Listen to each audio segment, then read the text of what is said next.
South. I'm Gladys Quesada. The Moroccan army illegally entered Guerguerat in violation of the ceasefire, triggering clashes between the Moroccan and Sahrawi army. The Moroccans sent soldiers in civilian clothes to attack Sahrawi demonstrators protesting in the area for more than 3 weeks before entering the area in military vehicles. Fighting between the two sides began immediately. The Polisario Front issued a statement announcing the declaration of war in response to the violation of the ceasefire. The Polisario warned that the great struggle began and with it the great war of liberation of all the people. The front called on all the people to prepare in response to the brutal aggression and for the new and decisive stage in the struggle for freedom, dignity and sovereignty. Morocco's Ministry of Foreign Affairs justified its actions, stating that after having exercised the utmost restraint in the face of serious and unacceptable provocations of the Polisario's front militias, the Kingdom of Morocco had no other option but to assume its responsibilities in order to put an end to the blockade sparked by these actions and re-establish free, civil and commercial movement.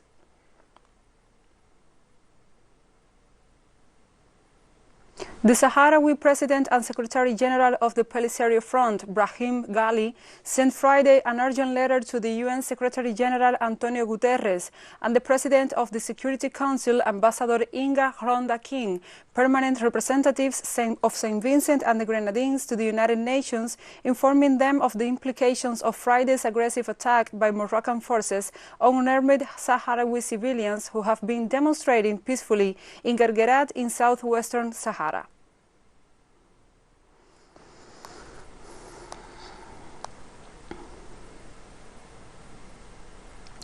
And we go now to Spain. Our correspondent Sergio Rodrigo has more details in the current situation of the escalating conflict between Morocco and Sahrawi authorities. Ha decretado la guerra a Marruecos en la jornada de hoy. Indeed, the Polisario Front has declared war on Morocco today. This was pointed out in an official statement to which TeleSUR had access, and which reports, according to the Secretariat General of the Polisario Front, a necessary total war of the Sahrawi people. So has been described by representatives of the Polisario Front, who have decreed this war on Morocco after an incursion by the army of Morocco in Guerguerat, which ended with an exchange of fire between the Sahrawi army and the army of Morocco.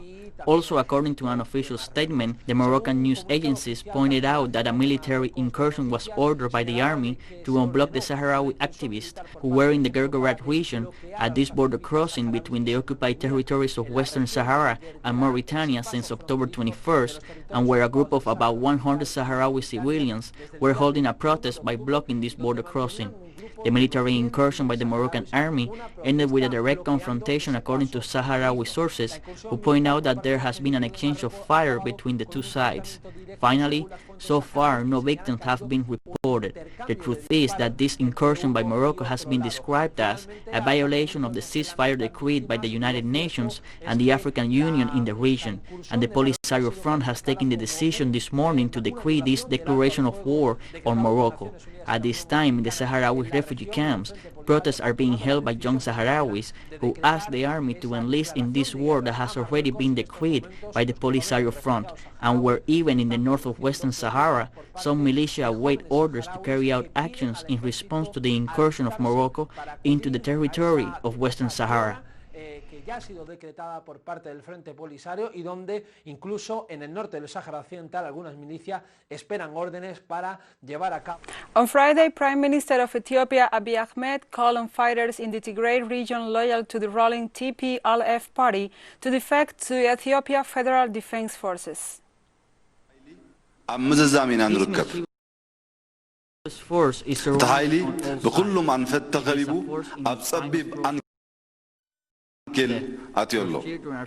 موصين ماتون سينو تعفنوا أنصار تقول تلعلوا ويلكم ناب حالتات مخلق الحجر حبو أتي حجركم زعبتكم الدل كاملة أبزن كلتا سلسة مع The leader of Ethiopia's northern Tigray region said on Friday it was a daydream to think federal forces will soon prevail in the escalating conflict, warning of a large-scale displacement and civilian casualties. Prime Minister Abiy Ahmed ordered military operations in Tigray last week. According to the Prime Minister, the operations were in response to attacks on 2 federal military camps by the Tigray People's Liberation Front. The TPLF has denied these accusations.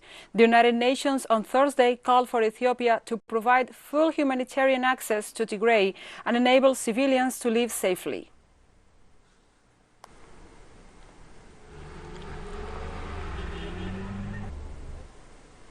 And the UN rights chief calls for a full inquiry into possible war crimes in Ethiopia after reports emerged of a massacre of civilians in the Tigray region. Details of the alleged mass killings reported by Amnesty International in Maikadra in southwest Tigray have not yet been fully verified. The High Commissioner is calling for a full inquiry. If confirmed as having been deliberately carried out by a party to the current fighting, these killings of civilians would, of course, amount to war crimes. While Australian Prime Minister Scott Morrison will travel to Japan within days to meet with the country's new leader, Yoshihide Suga. Morrison announced that he will visit Japan to discuss the coronavirus pandemic, also about trade, security and defense with Suga, who became Prime Minister of Japan in September following the resignation of Shinzo Abe. He also said he was honored to be the first foreign leader to visit Japan to meet the new Prime Minister following his appointment. Morrison, who will also visit Papua New Guinea to meet with Prime Minister James Marab, said the trip was in the national interest after postponing a planned trip to Japan in January because of Australia's bushfire crisis.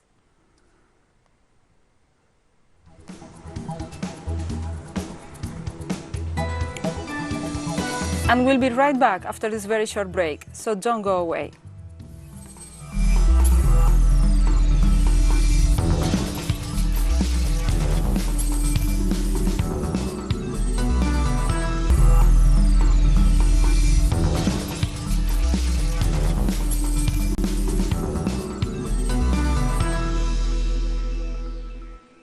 Welcome back to From the South. This Friday, the 48-hour national strike in Chile, called by the National Federation of Healthcare Workers, continues. Health workers demand the government to fulfill its commitments to the sector.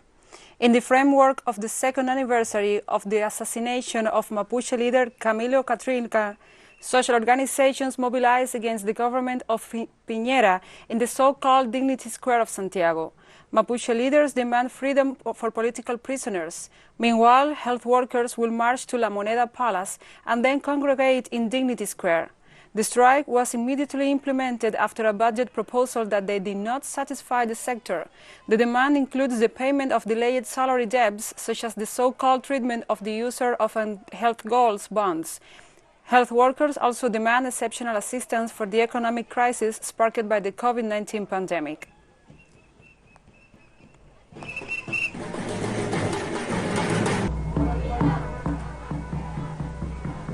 This Sunday, residents of thousands of Brazilian towns and cities will vote for mayors and city councillors.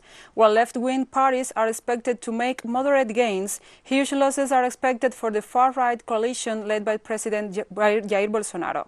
Our correspondent, Brian Meir, brings us the details. This Sunday, in over 5,700 towns and cities across Brazil, people are going to come out and vote for tens of thousands of candidates for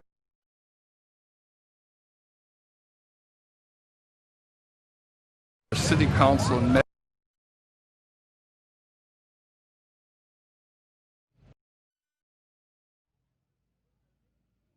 This Sunday, in over 5,700 towns and cities across Brazil, people are going to come out and vote for tens of thousands of candidates for city council and mayor. Now, this year, the left is supposed to make moderate gains. A noted political scientist is saying that the PT party, the Workers' Party, should gain at least 150 mayor's offices. And other left candidates, along with PT candidates, are poised to take back major cities such as Belém do Pará, Porto Alegre, Guarulhos, and Vitória. But some of the really big stories this year are in small towns. I'm in the town where far-right President Jair Bolsonaro grew up, El Dorado. and a PT ticket of 5 candidates for city council and 1 candidate for mayor, all of whom come from local quilombolas, which are communities of descendants of escaped slaves, which have similar land rights to indigenous reservations, is poised to at least double its presence in city council and possibly take the mayor's office. This would be a major thorn in the side of the far-right president, whose coalition is doing very poorly in polls all across the country and is expected to take a major beating this year. In the Dominican Republic, the Emergency Operations Center keeps 24 provinces on alert due to the rains registered in the country that have left 7,285 displaced people, 13 isolated communities, 10 homes destroyed, 1,457 affected, and 1,447 semi-destroyed, 26 aqueducts, 3 roads, and 3 bridges damaged. The National Meteorology Office said that today a tropical wave or possible cyclone and a trough will affect the occurrence of downpours, thunder, lightning, and gusts of winds in the southeast, southwest, and the central mountain range and border demarcations. In most of the country are in yellow alert for possible flash floods, flooding of rivers, streams, and ravines, and landslides. Residents in vulnerable areas are recommended to adopt measures that prevent loss of life and property damage. They are urged not to cross rivers, streams, and gullies that present high volumes of water and withdraw from areas with slopes where landslides may be registered. Y enfermedades también respiratorias agudas, no incluyendo influenza, que suelen incrementarse, sobre todo para este tipo. Former U.S. President Barack Obama said during an interview about his new book, A Promised Land, that being president is a temporary job and that residents are not above the law. Donald Trump won. I stayed up until 2:30 in the morning, and I then called Donald Trump to congratulate him. His margin of victory over Hillary Clinton wasn't greater than Joe Biden's margin over him. Yeah. But if you're listening to some of the talk radio that Trump voters are listening to, if you're watching Fox News, if you're getting these tweets, those allegations are presented as facts. So you've got millions of people out there who think, oh yeah, there must be cheating because the president said so. They obviously didn't think there was any fraud going on because they didn't say anything about it for the first 2 days. But there's damage to this because what happens is that the peaceful transfer of power, the notion that any of us who attain an elected office, whether it's dog catcher or president, are servants of the people. It's a temporary job. We're not above the rules. We're not above the law. That's the essence of our democracy. Former President Barack Obama says in the first volume of his upcoming memoir that the divisions in the U.S. run deep and the departure of Donald Trump from the White House will not be enough to bridge the divide. In an excerpt from A Promised Land, Obama says our democracy seems to be teetering on the brink of crisis, a crisis rooted in a fundamental contest between two opposition visions of what the U.S. is and what it should be.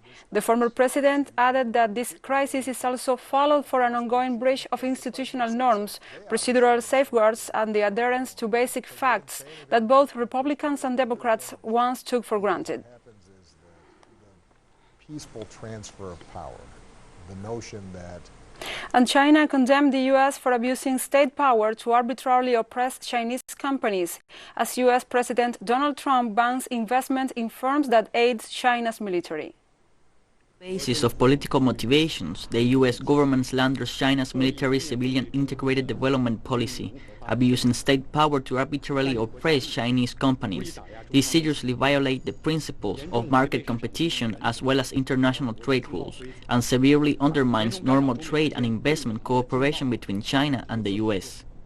This measure not only severely harms the legitimate rights and interests of Chinese companies, it also hurts the interests of international investors, including those from the U.S. China urges the U.S. to view China's military civilian integrated development policy correctly, stop its wrong behavior of using the pretext of national security to recklessly oppress Chinese companies, and withdraw the relevant wrong decisions. We will resolutely protect the legitimate rights of Chinese companies. The Foreign Affairs spokesperson Wang Wenbin also congratulated U.S. President-elect Joe Biden for his victory in last week's general elections. We have been paying close attention to the domestic and international response to this U.S. presidential election. We respect the choice of the U.S. people. We express our congratulations to Mr. Biden and Mrs. Harris. At the same time, we understand the result of the U.S. election will be determined in accordance with U.S. laws and procedures. And we have more news coming up after a final short break, so stay with us.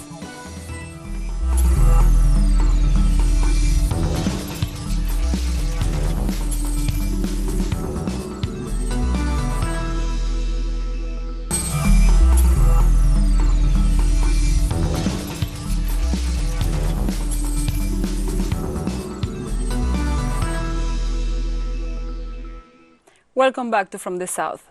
Russia believes that the New START nuclear arms reduction treaty, due to expire in 3 months, will not be extended. That's according to Foreign Minister Sergei Lavrov, who blamed the conditions set by U.S. negotiators.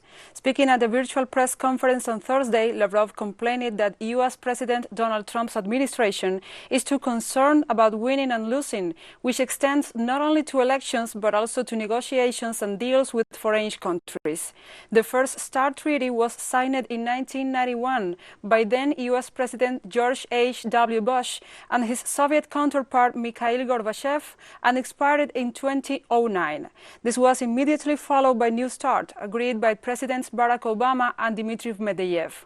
The agreement puts restrictions on the amount of deployed nuclear warheads, but does not limit the number of inactive missiles allowed to be stockpiled. The current treaty is due to expire on February the 5th next year, and Washington's demands are proving to be stumbling block.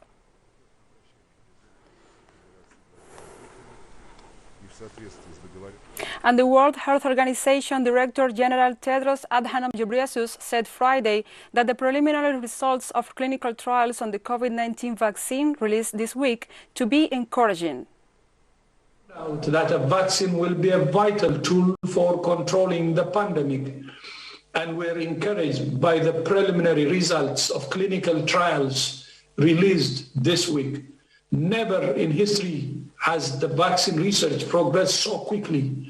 We must apply the same urgency and innovation to ensuring that all countries benefit from this scientific achievement.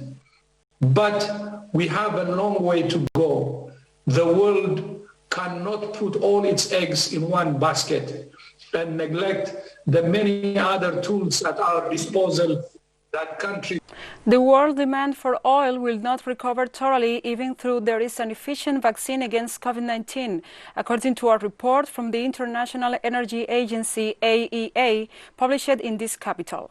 In that regard, the IEA noted that the necessary boost to the global hydrocarbons demand is not likely to happen, even if a vaccine against COVID-19 is distributed worldwide. That recovery might be achieved well into 2021, according to the IEA report. That clarification is based on the positive increase in crude oil prices this week, after it was known that one of the vaccines is 90% effective. The monthly report from the Paris-based body noticed that it's too soon to know how or when the vaccines will be allowed people to return to their normal life. So far, those predictions do not anticipate a significant impact in the first semester of 2021, the body underlined.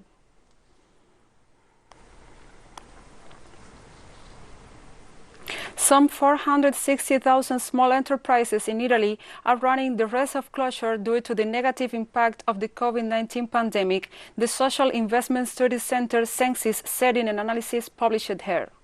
According to the second edition of the Census Accountants Barometer of the Italian economy's behavior, the companies affected by the pandemic account for 11.5% of the total nationwide and employ at least 10 workers each, with an annual turnover under 1 million euros.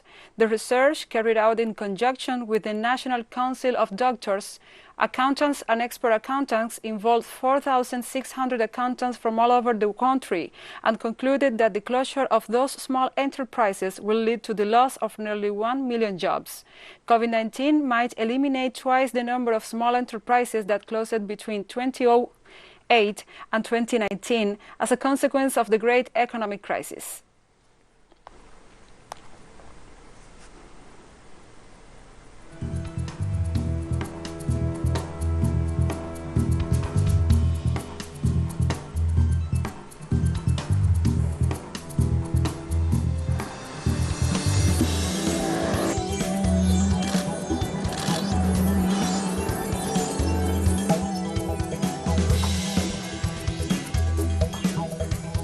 And we have come to the end of this news brief, but remember, you can find this and many other stories on our website at telesurenglish.net.